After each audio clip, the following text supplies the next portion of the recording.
CDS chief of defence staff. ఇది America, Europe దేశాల్లో, రష్యాలో ఇట్లాంటి వాటిట్లో ఎప్పటి నుంచినో ఉంది. త్రివిధ దళాలకి ముగ్గురు అధిపతులు ఉంటారు. వాయుసేనకొకళ్ళు, అట్లాగే ఆర్మీకొకళ్ళు, ఎయిర్ ఫోర్స్‌కొకళ్ళు. ఈ ముగ్గురిని సమన్వయం చేస్తూ సాగడం కోసం అని చెప్పేసి ఒక చీఫ్ ఆఫ్ డిఫెన్స్ స్టాఫ్‌ని పెట్టడం అనేది అన్ని దేశాలు దశాబ్దాలుగా చేసుకుంటూ వస్తున్నాయి. అంటే ఈ ముగ్గురు సైనికాధిపతుల మీద ఇంకొక సైనికాధిపతి. ఈ 3 వింగుల్లో నుంచి ఎవరికి హైలైట్ ఎక్స్‌పీరియన్స్‌డ్ ఉన్నారో వాళ్ళని పెడతా ఉంటుంటారనమాట. మన దేశం ఆ విధానాన్ని నరేంద్ర మోడీ వచ్చాక తీసుకొచ్చింది.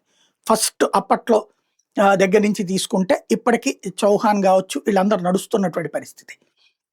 అయితే ఈ సిడిఎస్ సిస్టమ్ పాకిస్తాన్‌లో మనకు చూసాక కాపీ కొట్టింది మొన్న.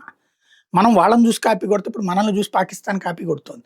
ఆసిఫ్ మునీర్ అధ్యక్షుడు కాబోయి సైనిక చీఫ్ అయ్యాడు. అతని పదవీకాలం మొన్న నవంబర్ 26తో ముగిసిపోయింది. డిసెంబర్‌లో ఆగిపోవాలి అతను. అక్కడ త్రివిధ దళాలకు ఒక పక్కన గొడవ ఉంది. ఇంకో పక్కన గ్రౌండ్ లెవెల్‌లో చాలా రచ్చ నడుస్తున్నటువంటి వేళ షాబాజ్ షరీఫ్ అవతలకి తీసుకెళ్తున్నటువంటి వేళ ఇప్పుడు షాబాజ్ షరీఫ్‌ని వెనక్కి పిలిపించి అమెరికాతో చెప్పించుకున్నట్టున్నాడు ఆసిఫ్ మునీర్. వచ్చి సంతకం పెట్టాడు. దాంతో ఇప్పుడు చీఫ్ ఆఫ్ డిఫెన్స్ స్టాఫ్ అనే పోస్ట్ ఏర్పడింది. రిటైర్ అయిపోయినటువంటి వ్యక్తి ఇప్పుడు చీఫ్‌గా. ఎప్పటిదాకా అంటే తను జీవితకాలం ఉన్నంత వరకు. ఇలాంటి ఒక విచిత్రమైన పరిస్థితి తెచ్చుకున్నది. లైక్ బంగ్లాదేశ్‌లో అమెరికా పెట్టున్నట్టే ఇప్పుడు పాకిస్తాన్‌లో అమెరికా పెట్టు పరిపాలిస్తాడనమాట. అది తాజాగా ఆసిఫ్ మునీర్ పంతం నెగ్గించుకున్నాడు.